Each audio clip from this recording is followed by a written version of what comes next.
Bismillah ve salatu ve selamu ala Resulillah ve ala alihi ve sahbihi ve min vala. Muhammed ibn İsmail el-Bukhari rahmetullahi aleyhinki Sahih Bukhari namlı kitabıda biz hazırca 5 kitap o'qib bulduk. Bu kitaplar taksimat boyunca bölüngen bu kitaptaki mezmunlar. Biz hazır 5 kitapni o'qib bulduk. Bununki birincisi Kitab-ı Bed'ul Vahyi, onunki Kitab-ul İman, Kitab-ul İlim, Kitab-ul Vuzu, Kitab-ul Gusul. Onunki biz hazır hem de Kitab-ul Hayz geldik. Bu mu şu ayollarga xas, ayollarga münasebetlik muhim dindiki ilimlarniki bir hamda. Hayz degan nima degan bo'ldi degan vaqtida hayz degan aslida arablarniki asli lug'atda selning oqqanini masalan yoki suvning itilib oqqanligini ko'rsatadigan bir ma'no. Har qanday suyuqlik bo'lsin, mayli suv va suvdan boshqa narsalarniki suyuqlikniki itilib oqqanligini bildiradigan ma'noni hayz deymiz. Shunlashqa amma jilg'larga suv kelib, sel kelib yog'lagan bo'lsa, jilg'i yog'lab ketdi yoki eqib ketdi degan ma'noda ishlatiladi. Hatto shu daraxtlardan daraxtning yelimi oqqan bo'lsa, bunimi haza deydi. Ya'ni daraxt yelimli de yelim eqiyotidi degan ma'noda ishlatiladi. Endi shariatdagi iste'mol ma'nosi nima degan vaqtida shariatda ayol kishi ma'lum vaqtga, ma'lum yoshga yetgan vaqtida ma'lum vaqtdan ma'lum vaqtgacha har oyda ayol kishiningki jinsiy a'zoyidan shu oqadigan bir qon. Bu qon ba'zida qizil bo'ladi, ba'zi sariqqa moyil bo'ladi, ba'zida undan boshqaroq bir rangda bo'ladi masalan. Bu o'zligidan ashta chiqadigan bir qon. Allah subhanahu va taolo Adem alayhissalatu vassalamniki shu qiz farzandlarida Allah ma'lum bir hikmat ilohiy tufaylidan ayol kishilarda bu odatni Alloh taolo bekitgan. Bu qon hamda ayol kishi ayz ko'rdida masalan, homildor bo'lgan vaqtida bu vaqtning o'ziqiga aylandi. Bu vaqtida ayol kishi asosan ayz ko'rmaydi. Bu ayz qani bir ozuqliqqa aylanib homilninki onaning qo'saqdagi bolaga ozuq bo'ladi. Endi bu bola tug'ilgandan keyin bu sutga aylanadi.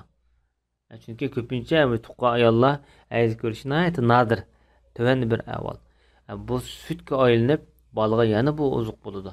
Bu Alloh subhanahu va taoloning ajoyib qudrat kamoliniki dalil isbotlariniki biri.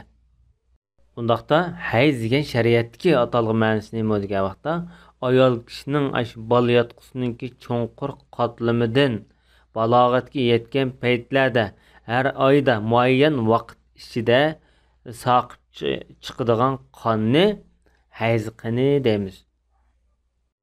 Uningdan boshqa bir qism ayollarniki mijozinki buzilishi va yoki ma'lum kasallik tufaylidan bu qonniki to'xtamay keladigan bir qonlar bor. Vaqtsiz keladigan. Mana buni xuni istihaza deymiz. Bu davomli qon kelib turadigan bir xil kasallik. Bu hayz qaniga kirmaydi. Bu Allohning hikmat qudrati bilan bu hayzni bu ayol kishilar ko'rmaydi. Ayol masalan fil, to'shqon, ot, tuga masalan. Shunday bir qism charpaylarni ko'rdiganligi dalil qilingan. Hatto yilonni borligini qayd qilibdi ulamolar. Endi bu haqda Imom Buxoriy rahmatullohi alayhi hayzga aloqador mazmunlarni texim betish, texim kuchlantirish asosida Qur'oni Karimdan bunga dalil aytgan. Masalan, Allah subhanahu va taoloning Sura Baqaraning 222 numaralı oyatini dalil eklib, bu oyatda mundaq degan: Estaizu billah ve yes'alunaka anil mahiz qul huwa azan fa'tazilun nisaa fil mahiz. Ey Muhammed aleyhissalatu vesselam, ular senden hayz haqida so'rashidi deydi.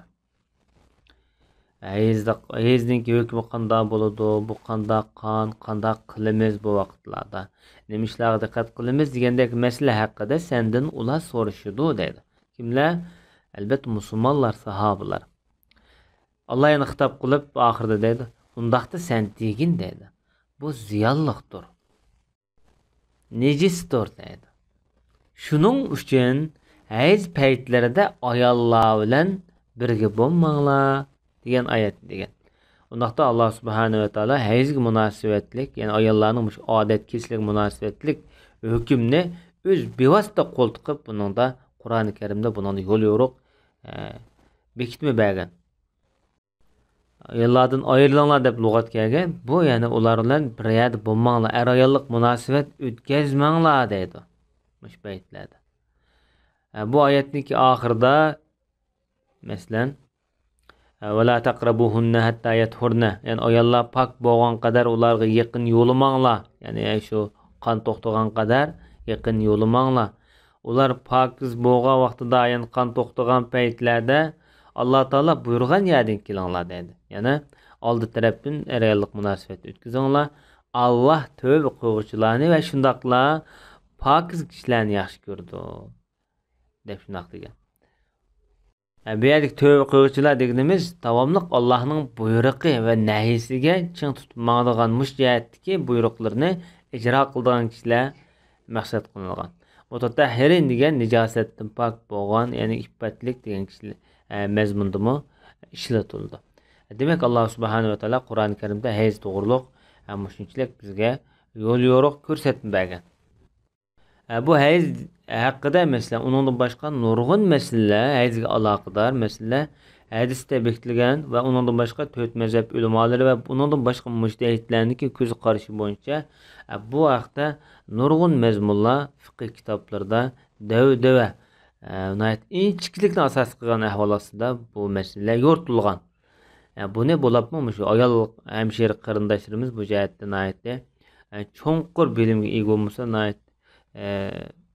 erlarga nisbatan bu bir oz qulaysizroq bir ilm. Hamda hayz vaqtida hamda Alloh taolo ayollarni biroz boshqa qavmlar qirgan vaqtida bu hurmatlik qilganda. Chunki Yahudilar ayni vaqtlarda ayol kishi hayz ko'rgan vaqtida uydan qo'g'lab chiqardi ekan. Yaqin yo'lamaydi ekanda. Chunki ayol kishi bu vaqtda mijazi binormal bo'ldigan, kayfiyati nacharlashadigan, uning ustiga ojiz bir paytlari. Bu paytlarda bu erning oilaning estash qilgan to'lim ehtiyojli paytlar. Lekin Yahudilar bu vaqtlarda ayol kishini qo'g'lab chiqarayotganda uydan yaqin yo'lamaydi ekan. Bu shumliq deb qaraydi ekanda. Bu vaqtda hamda payg'ambar sollallohu alayhi vasallamdan shu masalalar so'ralgan. Qanday qilamiz deganda shu oyat tushgan. Payg'ambarimiz shu vaqtida siz nikohdan boshqa ham ishni qilinglar. Ya'ni tomoq yenglar, o'ltirib qo'panglar, paranglashinglar, masalan shunga o'xshaydi. Lekin er-ayollik munosabatlar o'tkazmanglar degan. Yahudilar bu qilmishni ayni vaqtida qabul qilmagan. Bu ishni ayiblagan hatto. Ammo Yahudilarning aksicha ayni vaqtdagi Nasaralar, Xristian, Masihiylar ayol kishi hayz ko'rgan vaqtida er-ayollik munosabat qilaverdi ekanda, buningga parvo qilmaydi ekan. Demak, birsi bakchikidan oshirib o'tgan, birsi bak beparvolik qilgan bu ikki qavmniki. Ammo musulmonlar bundan aytdi, mukammal o'tirhal yo'lni tutgan. Hamda er-ayollik munosabat o'rnatish masalasida aytgan keyin junib bo'lgandan so'ng o'rnatamdiq yoki junmasdimmi degandek masala haqida xilma-xil islom fiqhi nazariyalarda o'xshamagan ko'z qarashlar mavjud. Buni shu imkon bor juynagandan keyin bir yerda bo'lganini aytib afzal bu jihatda. Hamda bir qism kishilarning deyishicha dedi. Bu ham Abdullah ibn Mas'ud, Oysha qatorliq kishilarning hadisida, so'zida hayz Bani Isroilga tunji bo'lib yo'l qo'yilgan dedi. Chunki ayni vaqtida rivoyatlarda deyilishicha Bani Isroil qavminiki erlari, ayollari masalan bir safda yoki bir masjidda o'rtoq namoz o'qiydi ekanda, er ayollarni ko'rib turib. Shuningdek ayollarga hayzni Alloh taolo bekitish orqali buning bilan ayollar hayz vaqtida masjidga kelish cheklanib, shuning bilan ayollar bilan erlarning saflari ayrilgan deb bu qarashni yoqlagan. Lekin bu qarashni Imom Buxoriy rahmatullohi alayh payg'ambar sollallohu alayhi vasallamniki tövendiki buni so'zi bilan buni rad qilgan. Masalan, Abu Abdullah Imom Buxoriy shunday deydi. Payg'ambar sollallohu alayhi vasallamniki so'zi bu jihatda bakrak ko'proq yoki Rasulullohning so'zi bu yerda kuchlik dedi. Hem aqlga nihoyatda yiqishliq. U bo'lsa-mu payg'ambar sollallohu alayhi vasallamniki Hayzni Allah subhanahu va taolo odamning qizlariga bekitgan bir xil bekitilma degan. Ya'ni bu Alloh taolo insonni odamni yaratgan vaqtida odamning qizlarini bu tabiiy holatda buniki xilqatini yaratishni Alloh taolo mushu shaklda yaratgan. O bo'lsa har oyda muayyan vaqt, muayyan paytda hayz ko'radigan, odat ko'radigan qilib bekitgan. Undaqda bu Bani İsrailga yoki Bani İsrail davrida boshlangan avval bo'lmasdan ta Havva onamizningki zamonasida boshlangan avval bo'ldi. Shunglashqa İbn Abbas radhiyallohu anhuninki bir hadisida hayz tunji qatim boshlanganda onamiz Havvadan boshlangan degan. Hayzning boshlanish nuqtasi shu. Ama endi bu ba'zilarning so'zi bilan payg'ambarimizning so'zining orasidagi zidlik nima? O ba'zilar mesela Abdullah ibn Mas'ud ve Ayşe onamiz bularmi o'ziniki yanchiqdan chiqarib gap qilmaydi. Bu masalani cho'qim payg'ambarimizdan anglamasa bu aniq bunday hukm qilinmaydi. Ulamolar bir qism ulamolar deb bu hayz umuman elbetgan vaqtida hayzningki bu yaratilishi, yaralmishi Bani İsrail devrida emas, ta shu Havva onamizdan yaratilgan bo'lsa-mu, ammo hayzga munosabatlik hukmlar Bani İsrail devrida boshlangan bo'lishi mumkin degan. Mana bu nayt yaqinlik va ixtilofni ko'tarib o'tadigan, bu yerdagi ixtilofni yo'qotadigan bir sabab. Yana bir qism ulamolar mesela Allah subhanahu va taolo azoplash nuqtasidan Bani İsrail qavmining ayollaridan hayzni bir mezgil uzib tashlagan. Chunki hayz ko'rmagandan keyin ayol kishi baliq bo'lolmaydi. Nasl yo'qolishga boshlaydi. Ya'ni bularni jazolash asosida masalan bir mezgil uzilib qolgan, uning keyindan bular tunji qatim hayz yana qaytadan boshlangan deb ma shaklda tavil berishgan. Qog'ni vallohu a'lam. Hem 294. numaralı hadis bu hayz münasebetlik birinci hadis buldu. İmam Bukhari rahmetullahi aleyh bizge Ali ibn Abdullah el-Medini hadis sözlep bergen idi dedi. Bu kişi İmam Bukhari'nin en büyük ustazlarının biri. Hadis ulamaları içinde en katlı muhaddis Ali ibn Medini değildi. Bek meşhur muhaddislerinin biri. Tercümalı başta ötken. Bu kişi dedi bizge Sübyan hadis sözlep bergen idi dedi. Ya Sübyan-ı Sevri ya Sübyan ibn Uyeyne. Çünkü bular ikisi bir-birinden sarxil muhaddis bir davrda yaşagan. Bu Sübyan ibn Uyeyne hikayeliki bekrek bir yerde ta'kidlangan. Bu kishi deydi hamda men Abdurrahman ibn Qasimdan anglagan edim deydi. Abdurrahman ibn Qasim Abu Bakr Siddiq radhiyallohu anhuniki evlatlardan bo'ladi. Çünkü Abu Bakr'ninki oğlu Muhammed'nin nevirsi. Abdurrahman ibn Qasim. Bularning tercümalı ötken. Bu kishi deydi, endi Qasimdan anladım deydi. Qasim dadisi. O da Qasim dadisi debdi, anladım men Ayşe'den deydi. Ayşe o'zinki hammisi bo'ladi. Dadisi Muhammedninki cho'ng ochisi. Dadisi Muhammedni Ayşe onamiz asosan beqib qilgandek beqib qilgan. Chunki Abu Bakr Siddiqning o'g'li Muhammad Abu Bakr Siddiq o'lib ketgan vaqtida taqa kichik bir bebek bola edi. Ayşe beqib qilgan. Bu onamiz deydi. Biz haj niyati bilan yo'lga chiqdik deydi. Saraf degan joyda haj ko'rib qoldim deydi.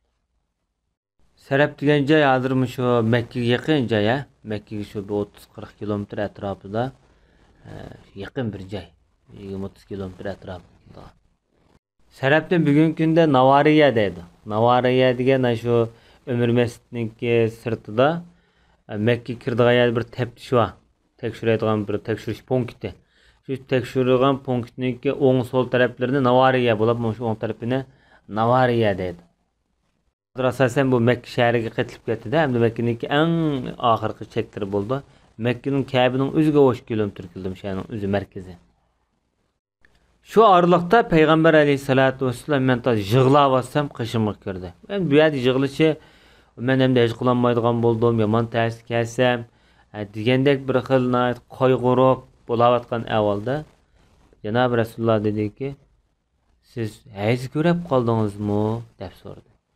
Rasululloh hamda sezgurg'u ayol kishiniki mijozini, qaragan odamning mijozini ko'ngildagini bilalaydi. Rasululloh bu yerda ilohiy vahiy bobidan emas, masalan, Rasulullohning naytiliqi tabiiy insoniy zerakligi bilan mutlaq zerakligi bilan biladi. Ayşe annemiz dedi, men ha desem mundaq dedi. Bu ish odamning qizlariga Alloh taolo shundaq o'rinlashtirayotgan bir ishdir. Hojilar nima ishlarni qilsa shu ishlarni o'rindang, lekin Baytullohni tavob qilmang dedi. Ayşe annemiz yana shundaq deydi.